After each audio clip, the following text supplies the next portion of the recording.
Төртінші лекцияның жалғасы, 5-ші лекция. 1990 жылы КСРО халық депутаттарының екінші съезінде Конституцияның 6-шы бабында көрсетілген КПСС-тің басқарушы рөлі жойылғаннан кейін саяси жүйені құрудың жаңа идеялары, яғни партиялар пайда бола бастады. Міне осы өлара шақта басым көпшілігі уақыт көрсеткендей, тек биліктің қажетіне жарайтын саясатты жүргізуге лайықталған, қолдан жасалған жасанды қуыршақ партиялар қаптап кетті. Жалпы саяси партия пікірлестердің ұйымдасқан тобы. Ол халықтың белгілі бір тобының мүддесін білдіріп, оған мемлекеттік билікке келу немесе оны жүзеге асыруға қатысуға мүмкіндік жасайды. Соған жетуді мақсат етіп құрылатындығы әлемдік тәжірибеде әлдеқашан дәлелденген. Егемендік алғаннан бастап Қазақстанда көп партиялық жүйе қалыптастыру қолдан жасанды жасалды. Бірінші, еңбекшілер мүддесін көздеуді мақсат тұтқан Қазақстанның социалистік партиясы. Компартияның атын социалистік партия деп өзгерту жөніндегі кезектен тыс съезден соң 1991 қыркүйекте республиканың саяси өміріне араласа бастады. Оның тең төрағалары болып Петр Свойк пен Ғазиз Алдамжаров сайланды. Екінші партия. Қазақстанның халық конгресс партиясы 1991 жылдың қазан айының 5-інде дүниеге келді. Оның құрылтайшылары Семеневада, Арал Азия Қазақстан, Әйелдер одағы, Тәуелсіз бірлесу кәсіподағы, Қазақ тілі қоғамы мен республика жас құрылысшылары ассоциациясы және ұлттық мәдени орталықтар болды. Тең төрағалары болып Олжас Сүлейменов пен Мұхтар Шахам сайланды. Үшінші партия. Қазақстанның коммунистік партиясы 1991 жылдың күзінде кезектен тыс 19 съезде дүниеге келді. Партия мүшелері өздерін 1903 жылғы құрылған РСДРП-ның құқықтық заңды мұрагеріміз деп жариялап, осы 19 съезде партияның атын социалистік партия деп өзгертушілерге қарсы шыққан топтан құралғандар болды. Алғашында бұрынғы орталық комитеті жанындағы партия тарих институтының директоры академик Байдебек Төлепбаев, кейін 1996 жылы сәуір айында партияның орталық комитетінің бірінші хатшысы болып, Қазақстан жоғарғы кеңесінің бұрынғы төрағасы Серікболсын Әбділін сайланды. Компартияның хатшылығына мәжіліс депутаты Төлен Тоқтасынов, кейін Ғазиз Алдамжаров сайланды. Қазірде коммунистік партия қатары өзгерген. Екінші хатшы мәжіліс депутаты болған Косарев 2004 жылы ол және партияның өзге де 11 мүшесі партия қатарынан шығып, 2005 жылы жеке партия Қазақстанның коммунистік халықтық партиясын құрды. Қазір Косарев мәжілістің депутаты осы партиядан. Төртінші партия. Қазақстанның республикалық партиясы 26 ақпан 1992 жылы құрылды. 99 жылы қыркүйекте, яғни сайлау алдында бұл партия Алаш ұлттық партиясы болып өзгерді. Ұлттық бағыттағы бұл партияға біраз қазақ зиялылары өкілдері енді. Партия лидері Совет Қазақ-Атай 2003 жылы өмірден өтті. Ол 60 жылдары Мәскеуде қазақ жастары құрған атақты жас тұлпар студенттік ұйымының белсенді мүшелерінің бірі болған. Бесінші партия. Қазақстанның халық бірлігі партиясы. Парламенттік партия есебінде халық бірлігі одағының негізінде 1993 жылдың ақпан айының 6-сында құрылды. Оның алғашқы төрағасы жоғарғы кеңес депутаты Серік Әбдірахманов болды. 1993 жылы қазан айынан бастап партияның төрағалығы премьер-министрдің орынбасары Қуаныш Сұлтановқа тапсырылды. Одан кейінгі төраға президент әкімшілігінің бөлім меңгерушісі Ахан Бижанов болды. 1999 жылы наурыз айында бұл партия Отан партиясының құрамына кірді. Алтыншы, халықтық кооперативтік партия. Өздерін аса ірі, таптық және әлеуметтік жіктелуден ада, негізінен кооперация мен ауыл шаруашылығы саласындағы қызметкерлерді арқа сүйеп отырған бірден бір партиямыз деп жариялады. 20 ақпан 1994 жылы құрылды. Төрағасы Сәрсенов, кейін төрағасы бұрынғы Қазақстан орталық комитетінің хатшысы Сәбит Байжановқа көшті. Жетінші партия. Қазақстанның дәуірлеу партиясы. Өздерін парламенттік типтегі партия деп атады. Партия төрайымы болып 1995 жылдың қаңтар айының 27-сінде өткен құрылтай съезінде Алтыншаш Қайыржанқызы Жағанова сайланды. Сегізінші партия. Қазақстан демократиялық партиясы 1995 жылдың 1 шілде айында құрылды. Партияның бастапқы кезеңдегі төрағалары президенттің кеңесшісі Төлеген Жүкеев пен Алтынбек Сәрсенбаевтар болды. Бұлар да 1999 жыл наурыз айында алдын ала жоспарланғандай Отан партиясының құрамына кірді. 9-шы партия Қазақстанның Республикалық Еңбек партиясы. Қазақстан инженерлер одағы қоғамдық саяси қозғалыс негізінде 10 қаңтар 1996 жылы құрылды. Алғаш төрағасы мәжіліс депутаты Казгудың ректоры Жолдасбеков, кейіннен Бақытжан Жұмағұлов болды. 10-шы партия Азамат Қазақстанның демократиялық партиясы 1996 жылы 20 сәуірде өмірге келді. Азамат қоғамдық қозғалысының негізін құрған тең төрағалары Әуезов, Әбілсейітов, Свойк. Жетекшілердің әртүрлі қызметтерге ауысуына байланысты партия өз жұмысын тоқтатты. 11-ші партия Азаматтық партия төрағасы Перуашев Азат Тұрлыбекұлы. Ол 1996-98 жылдары президент әкімшілігінде стратегиялық зерттеулер орталығының сектор меңгеруші қызметінде болған. Партия 1998 жылы 17 қарашада Ақтөбеде өзінің құрылтай съезін өткізді. Бұл партияны құрған бастамашылар Алюминий Қазақстан, Жезқазған мыс қорыту заводы, Ақтөбе ферроспап заводы, Балқаш тау-кен байыту комбинаты, Восточный Екібастұз көмір разъезі, Рудный Ақсу Евразиялық энергетикалық корпорациясы кәсіпорындарының ұжымдары болды. Партия әуел бастан президенттің саяси курсын қолдайтынын ашық жариялады. Ал президент өзі бұл партияның құрылтай съезіне қатысып, ол партияның саяси лидері болуға келісімін де берді. Кейін Отан партиясына қосылды. 12-ші партия Қазақстанның аграрлық партиясы Ромин Мадинов мәжіліс депутаты басшылық жасады. 1997-99 жылдары бұрынғы премьер-министр Балғынбаевтың кеңесшісі болған және партия жетекшілігін қатар атқарды. Қазақстанның аграрлық партиясы өз құрылтайын 1999 жылы 6 қаңтарда өткізді. Идеологиялық жұмысының басты міндеті ретінде ол ауылдың дағдарысқа ұшырауын одан әрі болдырмау деп білді. 13-ші партия Қазақстанның Республикалық халықтық партиясы төрағасы экс-премьер Әкежан Мағжанұлы Қажыгелдин болды. 1998 жылы 17 желтоқсанда құрылды. Оны шетелге кетуге мәжбүр болуына байланысты партия жетекшілігінде болған Ғазиз Алдамжаров 2001 жылы қаңтар айында кенеттен бұл партиядан шығып, президент әкімшілігіне қызметке ауысты. Кейін Қазақстанның Беларусь мемлекетіне елші қызметіне ауыстырылды. Партия мемлекеттік биліктің бір қолға шоғырлауына қарсы шықты. Партия өз жұмысын тіркеуден өтпей-ақ астыртын жалғастырып кейіннен тарауға мәжбүр болды. 14-ші партия Республикалық социал-демократиялық Отан партиясы, қазір Нұр Отан партиясы болды ғой. 1999 жылы ақпан айында Алматыда өткен құрылтай съезінде Қазақстанның демократиялық партиясы, Қазақстанның халық бірлігі партиясы, Қазақстанның либералдық және Қазақстан 2030 қоғамдық қозғалыстарының бірігуі барысында құрылды. Партияның әлеуметтік базасы бюджеттік ұйымдар, мемлекеттік қызметкерлер, студенттер, ғылыми және творчестволық интеллигенция өкілдерінен тұрды. Съезд партияның лидері етіп Нұрсұлтан Назарбаев төрағаның орынбасарлығына экс-премьер Сергей Терещенконы сайлады. Кейін Республикалық Отан саяси партиясының партия төрағалығының міндетін атқарушы Амангелді Ермегеевқа көшті. 2004 жылы 12 наурызда өткен кезектен тыс 6 съезінде партия төрағасының орынбасарлары болып, Қазақстан парламент мәжілісінің төрағасы Жармұқан Тұяқбай мен бұрынғы вице-премьер Александр Сергеевич Павлов сайланды. Күзгі парламент сайлауының қорытындыларымен келіспей, Тұяқбай партия төрағасы орынбасар қызметінен және спикерліктен кетіп, оппозиция қатарына өтті. Оның орнына бұрынғы президент әкімшілігінің ішкі саясат бөлімінің меңгерушісі Бақытжан Жұмағұлов сайланды.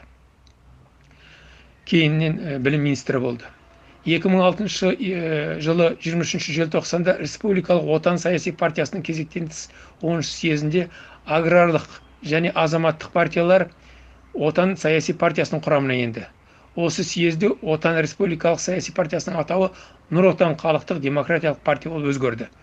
Партияға басшы болып 2008 жылы қазан айында президент әкімшілігінің жетекшісінің орынбасары Дархан Калетаев тағайындалды. Кейін партияның бірінші орынбасарлығын әр кездері Нығматулин Нұрлан, Сағынтаев Бақытжан атқарды.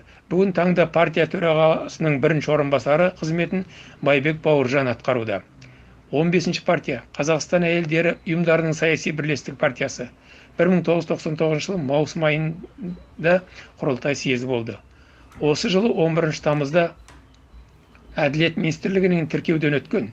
Бұлар аграрлық партиямен бірігіп партиялық тізімменен парламент мәжілісіне сайлауға қатысты. Партия жетекшісі Сәрсенбаева Раушан болды. 16 партия Қазақстанның социал-демократиялық ауыл партиясы 2000 жылы 30 қаңтарда өткен құрылтай съезінде құрылды. Ауыл партиясының негізгі мақсаты ауыл еңбеккерлерінің мүддесін қорғау, аграрлық секторға мемлекеттік қолдауды күшейтуге атсалысу болды. Партияның төрағасы Қазақстан парламенті мәжілісінің депутаты академик Ғани Әлімұлы Қалиев болды. Жалғасы бар 6-шы лекцияда. Қазақстандағы қуыршақ партиялар деген тақырыптың жалғасы. 6-шы лекция. 17-ші партия.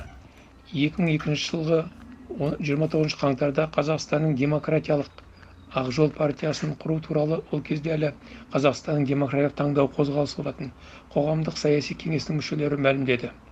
Қазақстанның демократиялық Ақжол партиясының құрылтай съезі 2002 жылы 16 наурызда өтті. Сөйтіп Қазақстанның демократиялық таңдау қозғалысы екіге бөлінді. Бұл қозғалысты құрушылардың екінші бөлігі радикалды оппозициялық бағытқа түсті. Ал Ақжолды құрушылар ұстамды саясат ұстанды. 2004 жылы қаңтар айының аяғында Ақжол демократиялық партиясы ішінде жік шығып екіге бөлінді. 2005 жылы ақпан айында Болат Әбілов, Алтынбек Сәрсенбаев, Жандосовтар оппозициялық бағыт ұстанып, 2005 жылы 9 наурызда құрылған Әділетті Қазақстан атты саяси қозғалысқа қосылды. 18 партия. Өткендегі партияның тең төрағалары болып келген Әлихан Бәйменов пенен Жуланова Ақжолда қалып, қалған төрағалар Әбілов, Сәрсенбаев, Жандосовтар нағыз Ақжол партиясын құрды. 2006 жылы 17 наурызда нағыз Ақжол партиясы мемлекеттік тіркеуден өтті. 2008 жылы ақпан айында Алматыда өткен партияның 4-ші съезінде нағыз Ақжол Азат деп атын өзгертті. Партияның төрағасы болып Болат Әбілов сайланды. 2008 жылы 17 сәуірде нағыз Ақжол атау Азат болып ауысқаны мемлекеттік тіркеуден өтті. 19 партия Қазақстанның патриоттар партиясы. Басшысы Ғани Есенкелдіұлы Қасымов, мәжіліс депутаты, бұрынғы кеден комитетінің төрағасы генерал. Партия 2000 жылы 1 шілдеде өзінің құрылтай съезін шақырып, өмірге келгенін жариялаған. 20 партия Руханият қоғамдық бірлестік партиясының құрылтай съезі 2003 жылы 5 сәуірде өтті. Ол сол жылы 6 қазанда Әділет министрлігінің тіркеуден өткен. Ал шындығында келер болсақ, бұл партия 1995 жылы 17 қаңтарда құрылған Дәуірлер партиясының мұрагері болды. Өйткені бұл аталған екі партияның басшылығында да екі жолы да Алтыншаш Қайыржанқызы Жағанова отырды, басшысы болып. Көші-қон және демография агенттігінің төрайымы еді. 21 партия Асар қозғалысы. 2003 жылы 25 қазанда саяси партияға айналды. Партияның құрылтай съезіне 1200 делегат қатысты деп жарияланды. Партия жетекшісі Дариға Назарбаеваның айтуынша Асар партиясы центристік бағыт ұстанды.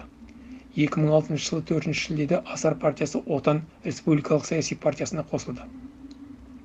22 партия 21 ақпан 2004 жылы Қазақстанның демократиялық таңдауы халықтық партиясының құрылтай съезі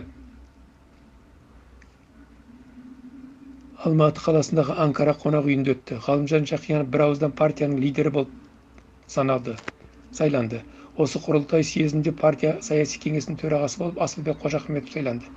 23 партия 2004 жылы басында пайда болған құқықтық Қазақстан азаматтық қозғалысының ұйымдастырушы, заң академиясының ректоры, бұрындары республиканың бас прокуроры, жоғарғы соттың төрағасы және басқа лауазымдарда болған Назарбаевтың кластасы Мақсұт Нәрікбаев 29 сәуірде 2004 жылы өзінің 300 мың мүшесі бар бұл ұйымын Қазақстанның демократиялық партиясы деп жариялады.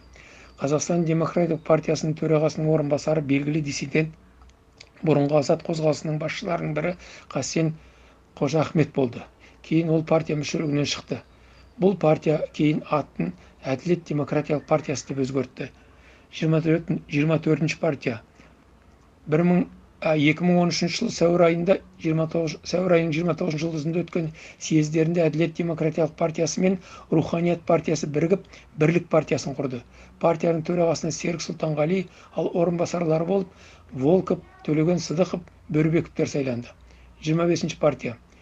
2006 жылы 10 қыркүйекте Алматыда Жалпыұлттық социал-демократиялық партияның құрылтай съезі өтті. Съез партияның төрағасы Тәуелсіз Қазақстанның тұңғыш бас прокуроры болған Әділет генерал-полковник бұрынғы парламент мәжілісінің спикері Жармұқан Тұяқбайды сайлады. Партия төрағасының орынбасарлығына Әміржан Қосанов сайланды. 26 партия. Қазақстанда аттары аталмаған, мемлекет тіркеуден өте алмаған саяси партиялар, отандастар алғашында Қазақстанның Орыс партиясы деген атпен мәлім болған. Тең төрағалары Жақсыбай Бәзілбаев пен Геннадий Белеков болды. 27 партия. 2006 жылы 27 қазанда Алматыда Атамекен саяси партиясының құрылтай съезі өтті. Партияның төрағасы болып Ержан Досмұхамедов сайланды. 28 партия. Алға халықтық партиясы Қазақстанның демократиялық таңдауы республикалық қоғамдық бірлестігінің жолын жалғастырушы ізбасарлары болды. 23 шілде 2005 жылы Алға халықтық партиясының құрылтай съезі өтті. 2006 жылы 9 қарашасында Алға 12 тағы да мемлекет тіркеуден өту үшін қажетті құжаттарды Әділет министрлігіне жіберді. Заң бойынша саяси партияларды тіркеу 30 күн ішінде атқаруға керек болса да, Алға партиясы осы тіркеуді 7 жыл күтті. Партияның саяси күрестегі тәжірибесі оның өзінің және партия мүшелерінің идеялық және моральдық жағынан күшеюіне әкелді.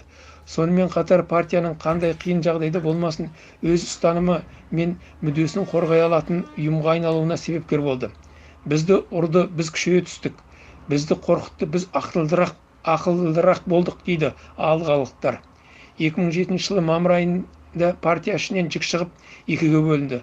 Асылбек Қожахмет төрағалық лауазымынан бас тартып, оның орнына 1 шілде күні координациялық кеңесте партияның төрағасы болып Владимир Козлов сайланды. Кейін ол 7,5 жылға сотталды. Сонымен тіркеуді 7 жыл күткен Алға партиясы экстремистік деп танылып, Қазақстан аумағында қызметіне тыйым салынсын делеген Алматының Алмалы ауданының 2 соты соттың шешімімен 21 желтоқсан 2012 жылы қызметін тоқтатты. 29 партия. 2007 жылы 10 маусымда Алматыда мемлекет тіл, ұлт тағдыры, болашақ атты республикалық қозғалыстар негізінде демократиялық халық рухы партиясының құрылтай съезі өтті. Партияға 12 ұлттың өкілдері мүше болды. Партияның төрағасы болып белгілі ақын Мұхтар Шахам сайланды. Аталған партиялар белгісіз себептермен мемлекеттік тіркеуден өте алмады. Елімізде құрылып әр жылдары өмір сүрген, жоғарыда біз саралап өткен саяси партияларды әлемдік тәжірибе тұрғысынан қарап зерделегендегі тұжырым төмендегідей. Халық мүддесі жолында құрылған бірен-сараны болмаса, жоғарыда аталған саяси партиялардың басым көпшілігі биліктің сценарийі бойынша құрылған жасанды қуыршақ партиялар болды. Оған өздеріңіз куәгер болдыңыздар. Оларды билік сайлау кезінде сайлаушылардың, яғни электораттың дауысын бөлу мақсатында ғана пайдаланды. 2002 жылы саяси партиялар туралы заң қабылданды. 2009 жылдың қаңтар айындағы мәлімет бойынша Қазақстанда мемлекет тіркеуден өткен партиялардың саны 10 болды. Қазақстанның коммунистік партиясы, Қазақстанның социал-демократиялық ауыл партиясы, Ақ жол партиясы, Қазақстанның патриоттар партиясы, Қазақстанның коммунистік халықтық партиясы, Нұр отан халықтық партиясы, Жалпыұлттық социал-демократиялық партия, Қазақстанның азат демократиялық партиясы, яғни нағыз Ақ жол. 30 партия Руханият партиясы мен Әділет демократиялық партияларының 2013 жылы 26 сәуірде өзара бірігуі барысында Бірлік партиясы өмірге келді. 2009 жылы 24 қазанда Қазақстанның азат демократиялық партиясы мен жалпы ұлттық социал-демократиялық партиялар өздерінің бірігу съезін өткізді. Сөйтіп демократиялық күштер сайлау алдында бір жағадан бас бір жеңнен қол шығармақ болды. Құрылтайда Болат Әбілов пен Жармұқан Тұяқбай тең төраға, ал Әміржан Қосанов бас хатшы болып сайланды. Біріккен партияның басшыларының ішінде оппозициялық көзқарасты бөліспейтіндер шығып, партия ішінде алауыздық пайда болды. Сонымен ақыры 2013 жылы наурыз айының 20 жұлдызында өткен жалпыұлттық социал-демократиялық партияның съезі партияның жетекшілерінің өзара келіспеушілігінен бұрын қосылған екі партия қайтадан бөлініп тынды. 31-ші партия 2015 жылы ауыл партиясы мен патриоттар партиясы бірігіп, халықтық демократиялық патриоттар партиясы деген атауға ие болды. Сөйтіп партиялық патриоттар партиясы деген атауға ие болды. Сөйтіп партиялар саны тағы 4 партияға кеміді. 2019 жылы 9 маусымда өткен президенттік сайлау қарсаңында Қазақстанда тіркеуден өткен партиялар 6 болды. Қазақстанның халық демократиялық патриоттар партиясы, Ақ жол партиясы, Қазақстанның коммунистік халықтық партиясы, Нұр Отан партиясы, Бірлік партиясы, жалпыұлттық социал-демократиялық партия. Партияның төрағасы болып журналшы Бапи Ермұрат сайланды. Алайда келесі күні Бапи мырзаны әріптестері партия мүшелігінен заңсыз шығарды. Осы аталған партиялардың ішінде әлемдік тәжірибеге сай құрылған мүдделес адамдардың бірігуінен пайда болған Қазақстандағы партиялар Алаш, Қазақстанның Республикалық халықтық партиясы мен кейіннен құрылған Қазақстанның демократиялық таңдауы және Алға халықтық партиялары билік әдейі тіркеуден өткізбей қойды.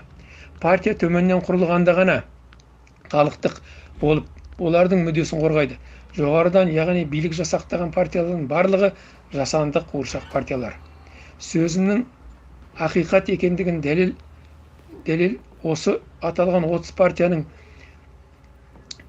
екеуінен басқасының барлығы бұрын биліктің ұшар басында отырған министрлер мен парламент депутаттары болғандар екендігі дәлел болады.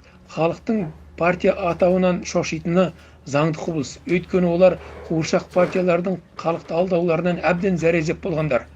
Жұрт партиялардың барлығы опасыз болады деген түсініктен арылып, оның елде жаңалық жасауға басшылық жасай алатын саяси ұйым екендігінде түсінуі тиіс еді.